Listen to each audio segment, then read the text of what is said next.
your host, Grace. You are joining me today in my back room upstairs, which is full of boxes, and you don't want to see anything below this because it's mostly overwhelming. Welcome to today's podcast. It's a Thursday. The hawk is back. What are we calling the hawk? Message down below. We're here today because I've got a tiny bit of energy and I'm completely overwhelmed again. So, you're all going to help me get over my overwhelm.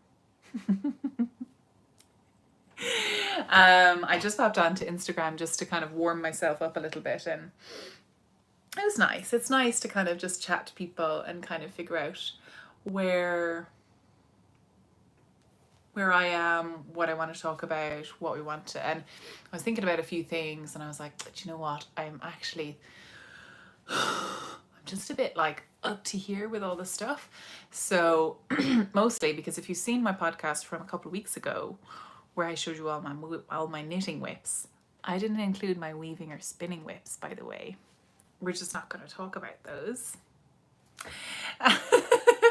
Which I'm sure is a great coping strategy and will solve all my problems. But so what's down there? I don't want to know.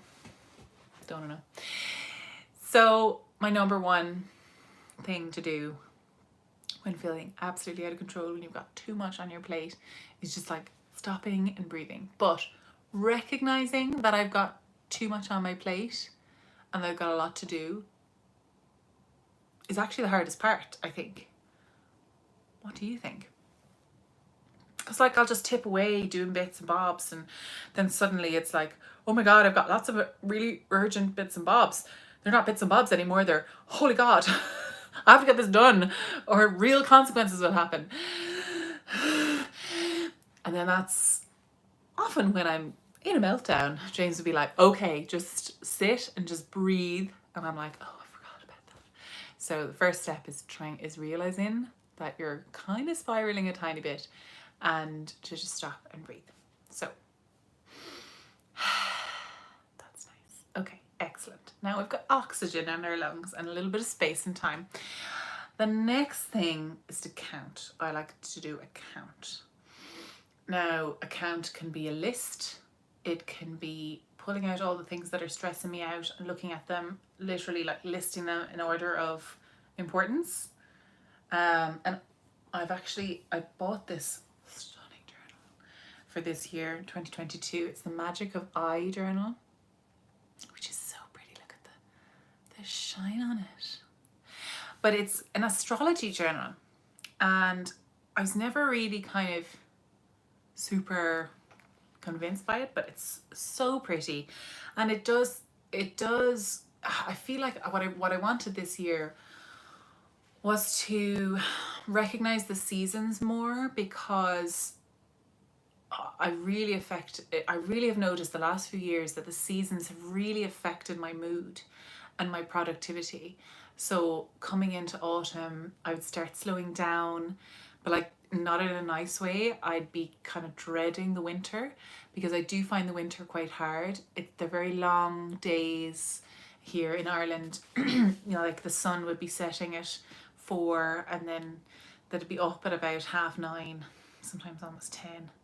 And sometimes you just never see the sun at all because it's such a windy, misery, cloudy day.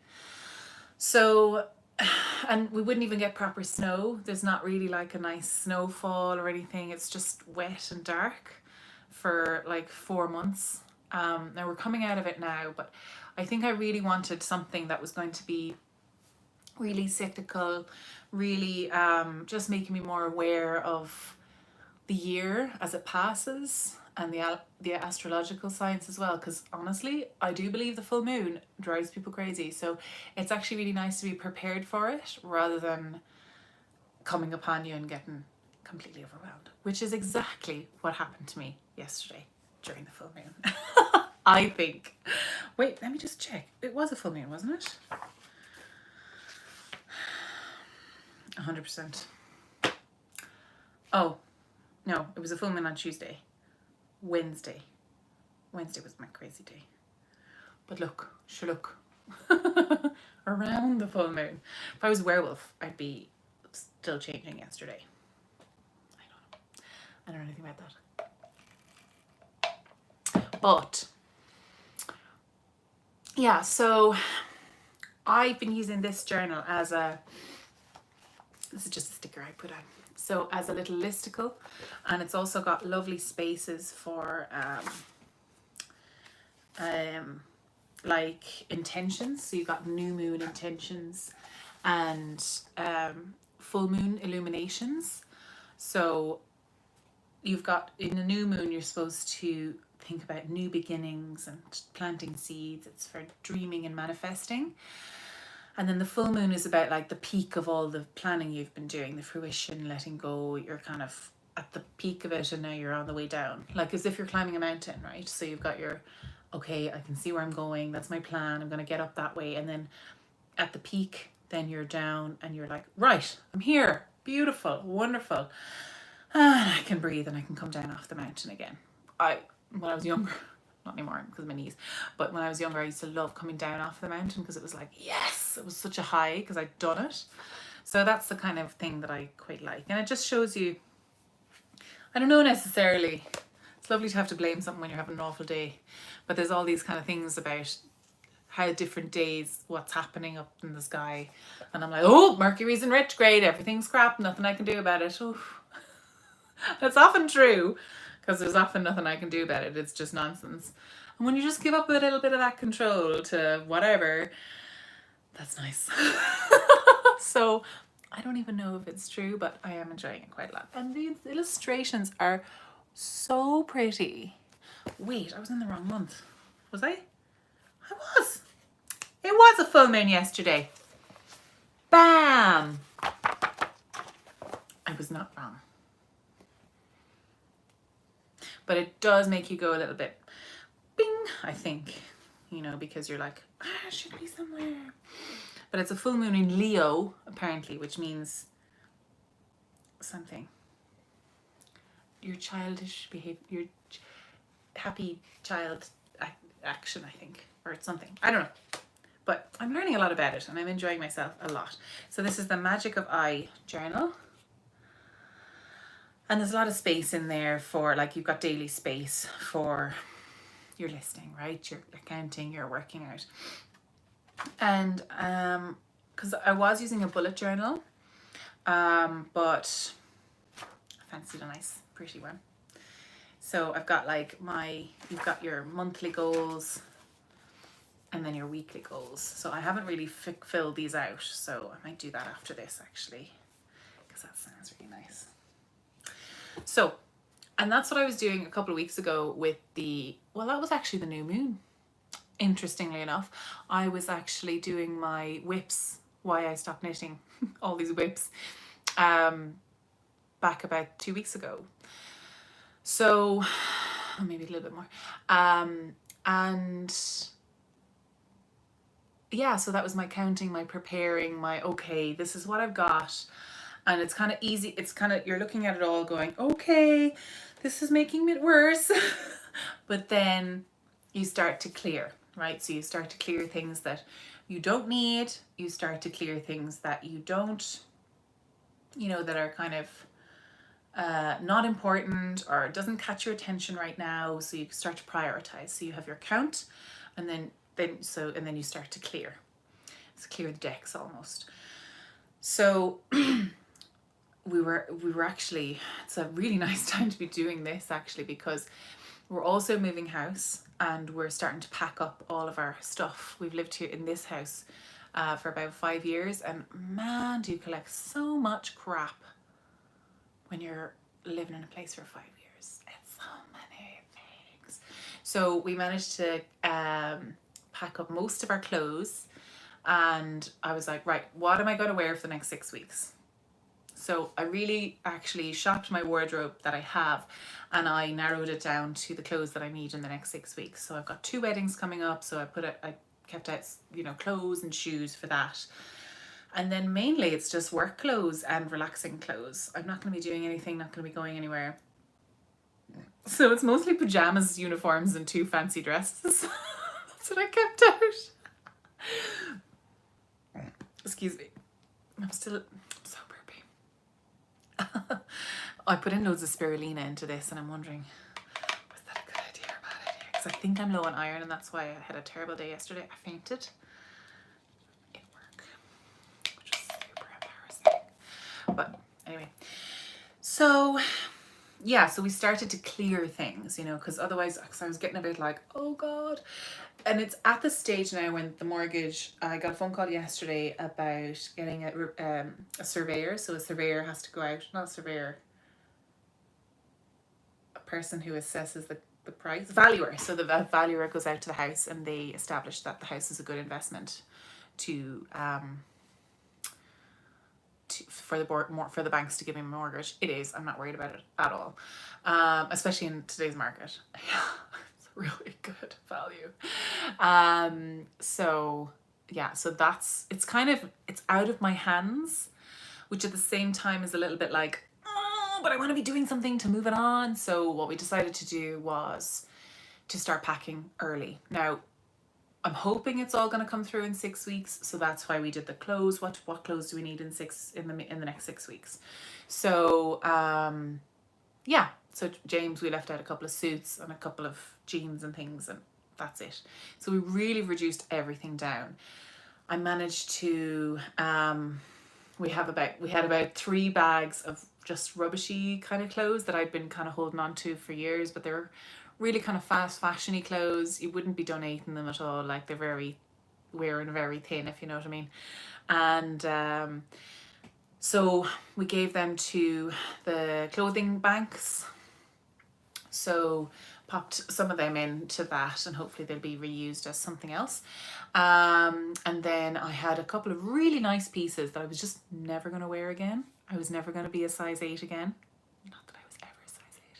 But I was never going to be size 12 again, I don't think. But even if I was, I can always just buy new clothes. It's fine. So not to have things hanging out in my wardrobe that I had maybe worn once and then never again. So, and then nice bags. I'm a sucker for a nice bag. Absolute sucker. But like, I never use them. Because either they're not practical or they're too heavy or not big enough, and I've used them maybe 3 times and then they just sat there making me feel guilty. So in the bag they went. So those went to proper charity shops so that I know that they'll sell. There was a couple of ball gowns in there and like nice work trousers that I never wore because I bought them too small. Do you know what I mean? So, or like they were the wrong color. Like I meant to buy a black and it was a navy, and it was just too much effort to bring it back. So I just kept it. You know, everyone has those. Get rid of them. Still had the labels on. Didn't fit me anyway. They're a size 14. I'm not a size 14 anymore. So yeah, that was really, really nice actually to clear out that. Felt really, really good. My knitting stash, I haven't at the heart to pull out anything. I really do want most of these things, so I'm just leaving them there. But what I did do, so I think the next thing to do then, my next step, so you've got your breathing because you're panicking, then you've got your counting, then you clear. Next step 4,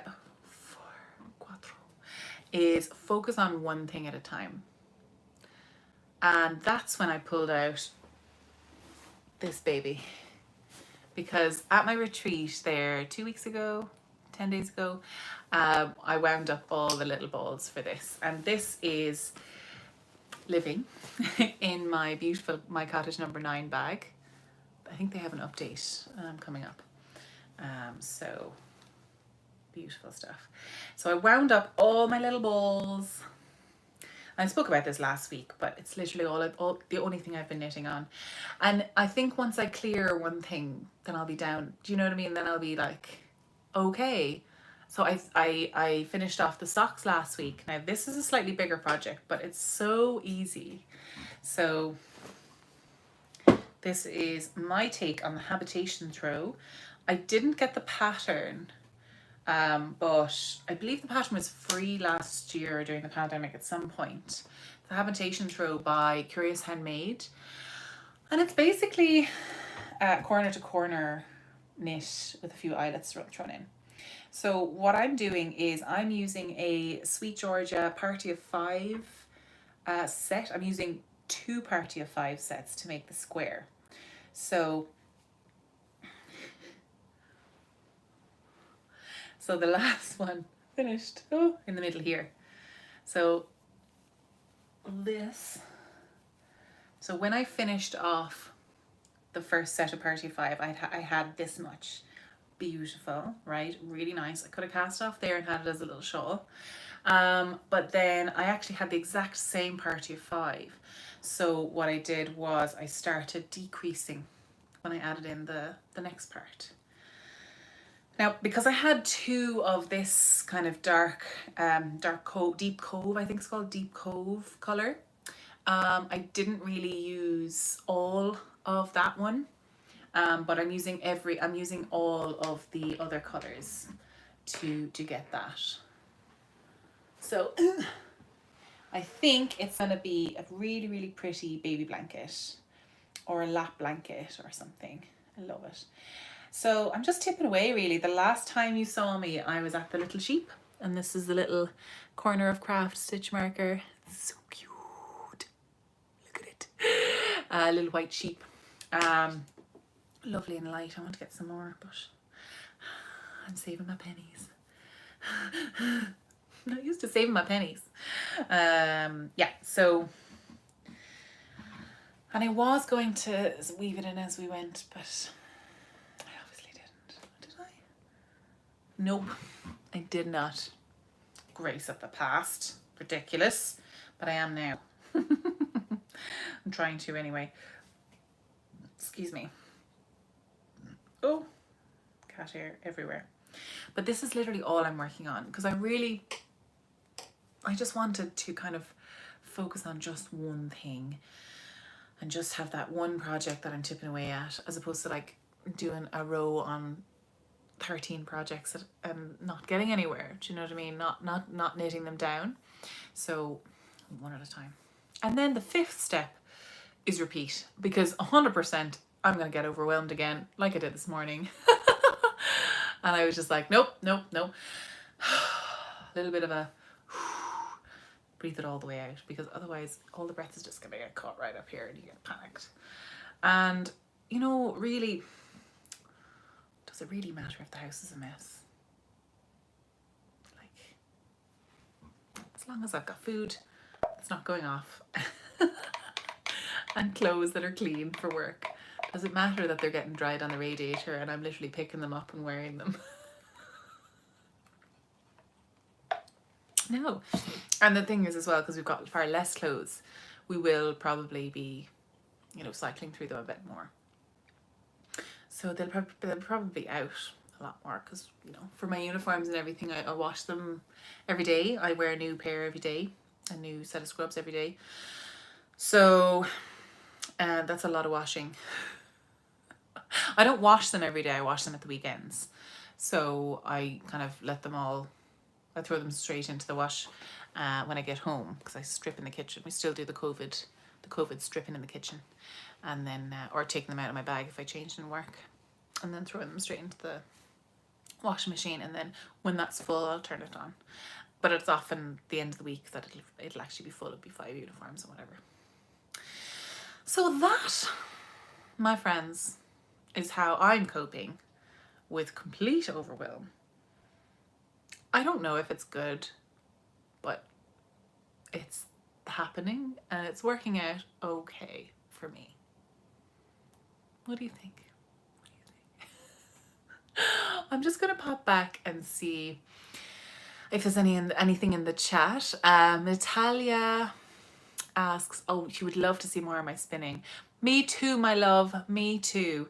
And I do have something on the wheel, which I definitely could sit down at, but I feel I'm still suffering from that hip injury. Now, I'm not on the ball this week, and it is feeling much, much better. So that is great. I actually got this kind of support thing for my hip which is, I only got it 2 days ago though, so I don't know if it's going to work or not. We'll see. So hopefully, because then I can start spinning again, because it's the constant motion and the position I'm sitting in. I think I need to get a proper spinning chair. Does anyone have any recommendations for a spinning chair? Would IKEA have one? We need to go up to IKEA actually. What I really want to do, okay, so I'm going to talk about this. The next section is about the house, my plans for the house. Okay, so we don't really have the cash to do a full renovation. Not that we need to, we can literally walk into it, but I definitely want to do some painting. I definitely want to paint the kitchen. It's very like brown. It's very Spain, you know the early,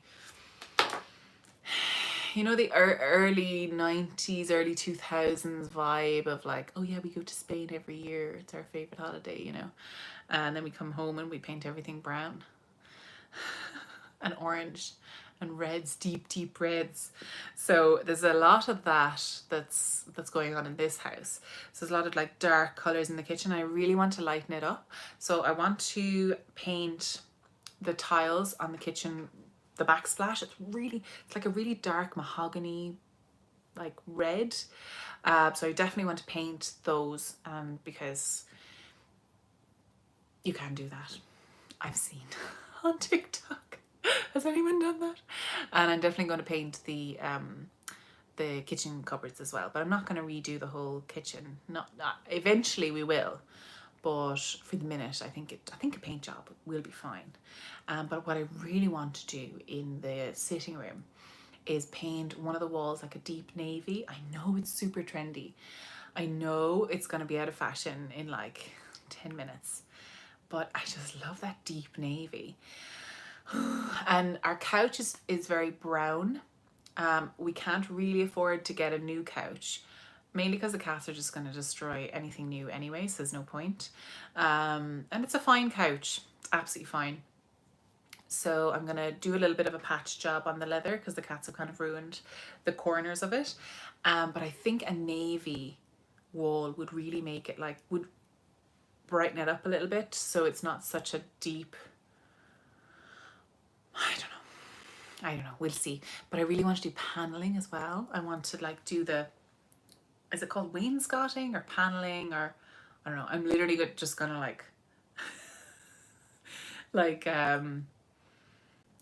stick some wood to the walls and paint over it. And I want to have a little ledge kind of, so the wall, so the wood would be coming across here, and then you'd have a panel down the middle, and then you just paint this section. And then I want a little ledge on top so I can put little plants, or I can prop up some frames of photos. I got my wedding bouquet pressed and dried, and hopefully that'll be coming back, and I really want to put that up in the sitting room or in the hall. I can't decide. Yeah, so there'll be probably some DIY videos coming. We'll see. The only thing about this, and I don't want everyone crying and being desperately annoyed at me, but I don't have a craft room, a designated craft room in this house. So the crafts are just going to be everywhere. It's going to be fine. So I'm going to hang up my looms in the sitting room as art pieces and put all the stuff. I would love to get loads of Billy bookcases and make a library somewhere, but I have nowhere to put a library. That's for the renovation. Yeah, so, but we'll probably need some space to put all of my yarns. I need to go through all of my yarns as well. I'm scared. I don't know when to go through everything. I need Christina or some friends to come over and help me.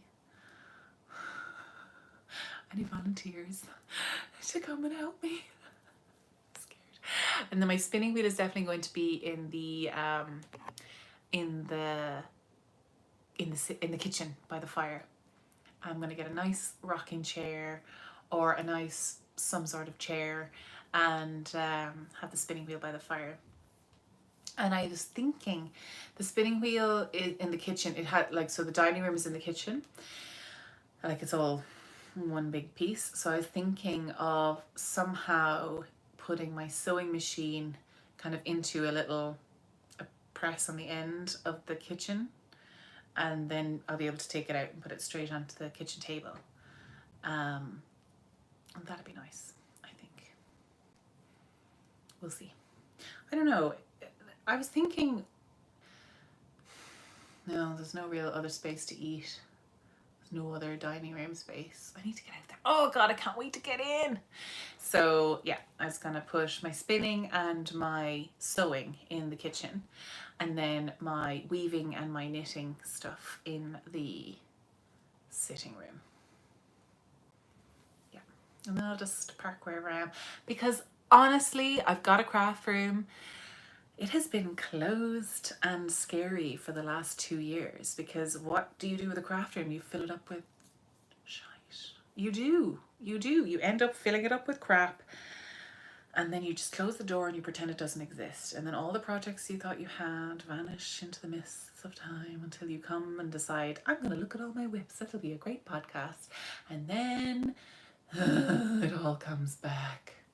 You know, if it's all out in front of you, you know, I'd love to get one of those walls that Spinny Buns has. She has like all of her yarn wound up into cakes, and then she's made like a little rainbow. I'd love, actually, that's a great like installation. I have to have it up high enough to avoid kittens. Also, I don't think it'd be great if you have, and I've got loads of sweater quantities, you see. I went through a phase there 2 years ago, 3 years ago. All I bought were sweater quantities. Obviously I had loads of money to spend. What was I thinking? And yeah, so I was like, well, there's no point in just getting one. You have to get like 5. I say sweater quantities. Most of them are 3 skein fingering weights. So I need to be a bit careful now about how, because I used to fit into 3 skein fingering weight yarns, knit on a 4mm needle. Now I might need to go up to a 5mm needle, or maybe a little bit of a lace situation to extend the amount of yarn, because I'm a little bit bigger. That's fine. Right, what else was I going to talk about? I was going to talk about, I've forgotten. Oh, I started watching podcasts again. Lads, I don't know about you. I don't know about you. Anyway, sorry, too much TikTok and Reels. But I totally stopped watching podcasts over COVID. Maybe for even a little bit before. I stopped watching knitting podcasts. I just stopped.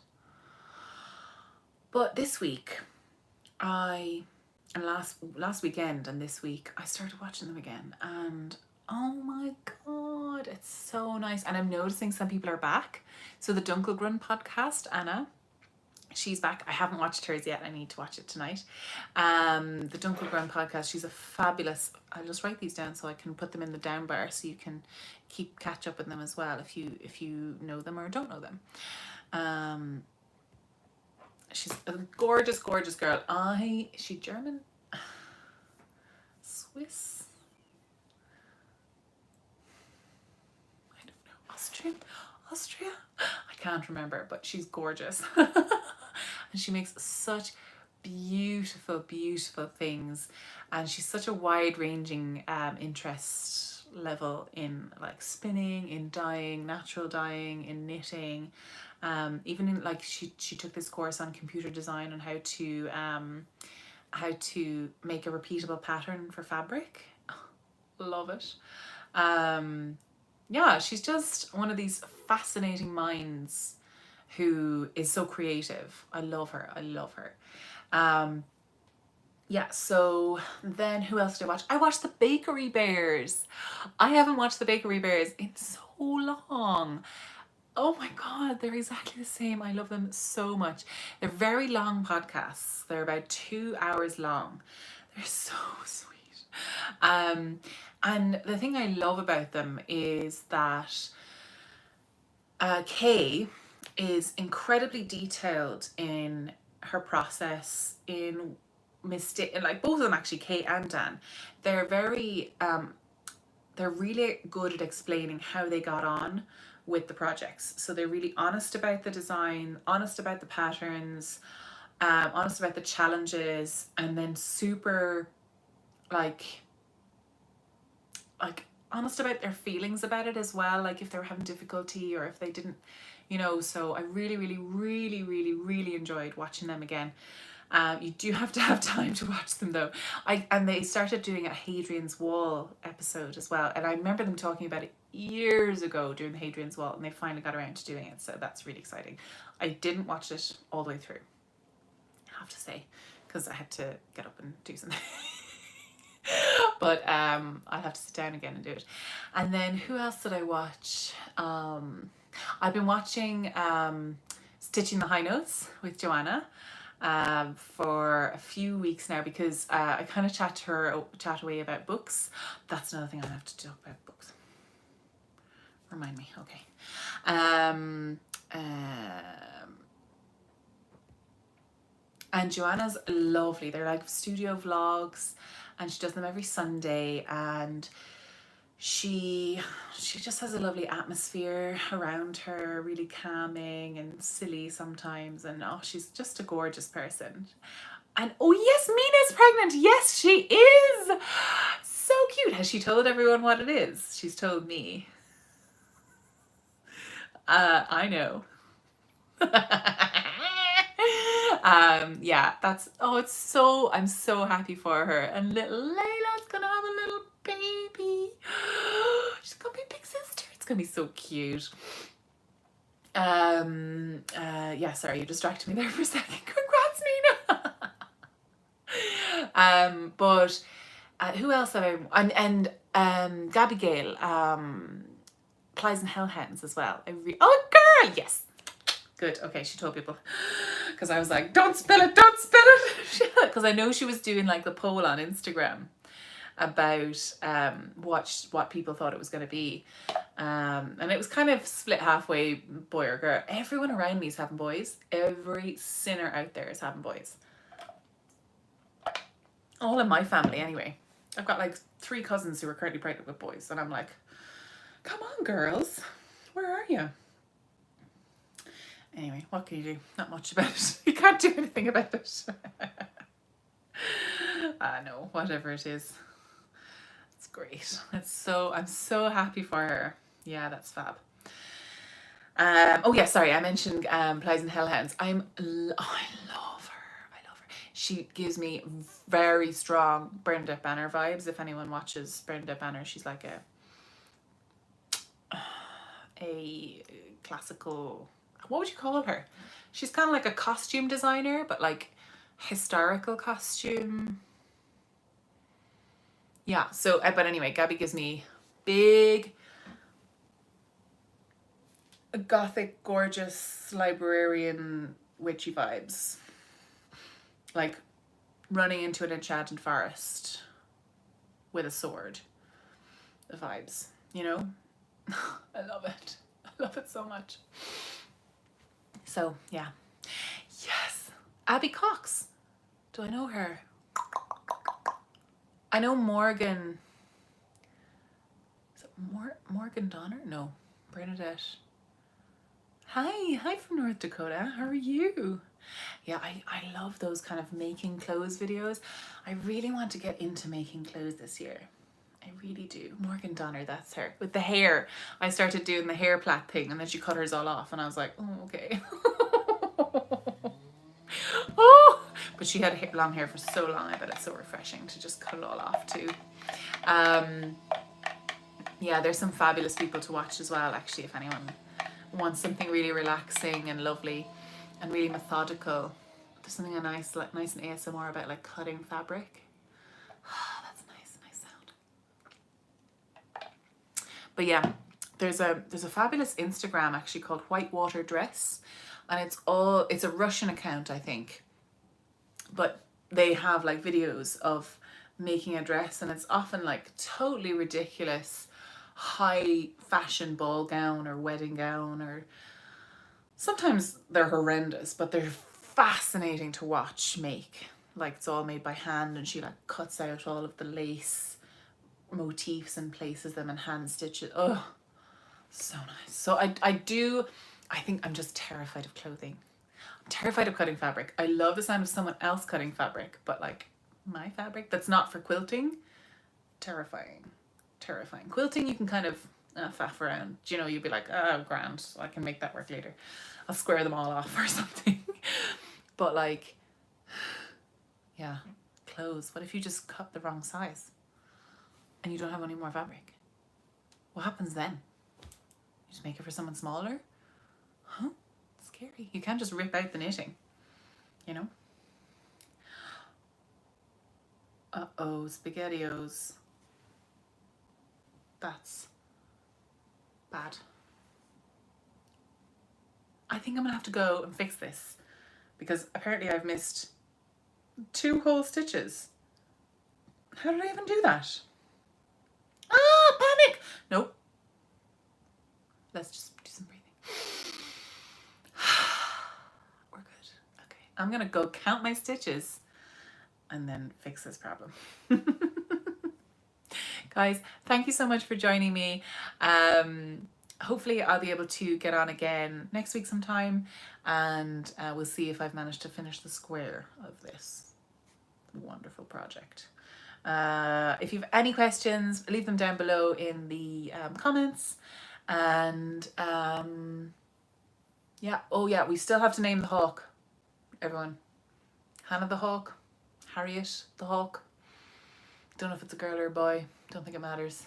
It's not gonna know its own name. Suggestions down below. I love you all. Thank you so much. Bye.